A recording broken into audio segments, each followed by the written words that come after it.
ठाणे जिल्ह्यातील मुरबाड तालुक्यातील शिवळे गाव येथे घडलेल्या एका धक्कादायक घटनेमुळे संपूर्ण परिसरात भीती आणि चिंतेचे वातावरण निर्माण झाले आहे. अवघ्या 13 वर्षीय अल्पवयीन मुलाने एका शिक्षिकेवर धारधार शस्त्राने जीवघेणा हल्ला केल्याची घटना समोर आली असून चोरीच्या उद्देशाने घरात शिरलेल्या मुलाने विरोध झाल्यानंतर संतापाच्या भरात हा हल्ला केल्याची प्राथमिक माहिती पोलिसांकडून देण्यात आली आहे. गंभीर जखमी झालेल्या शिक्षिकेवर रुग्णालयात उपचार सुरू असून या घटनेने ग्रामीण भागातील सुरक्षेचा प्रश्न पुन्हा ऐरणीवर आला आहे.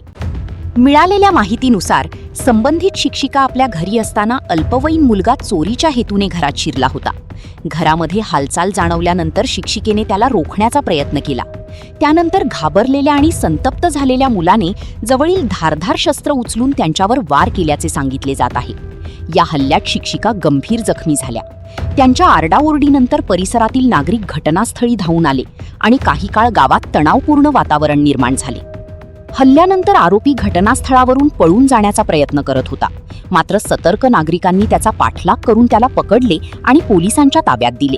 पोलिसांनी घटनास्थळी पोहोचून पंचनामा केला असून पुढील तपास सुरू केला आहे. जखमी शिक्षिकेला तातडीने रुग्णालयात दाखल करण्यात आले असून त्यांची प्रकृती गंभीर असल्याची माहिती समोर येत आहे. या घटनेनंतर स्थानिक नागरिकांकडून ग्रामीण भागात वाढत्या गुन्हेगारी प्रवृत्तीबाबत चिंता व्यक्त केली जात आहे.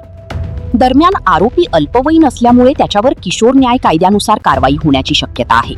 या घटनेमुळे अल्पवयीन मुलांमधील वाढती आक्रमकता, चुकीच्या संगतीचा प्रभाव, मानसिक ताण आणि सामाजिक परिस्थिती यावर चर्चा सुरू झाली आहे. तज्ज्ञांच्या मते पालकांचे मार्गदर्शन, शालेय पातळीवरील समुपदेशन आणि मुलांमध्ये योग्य संस्कार घडवण्याची गरज आता अधिक तीव्रतेने जाणवत आहे.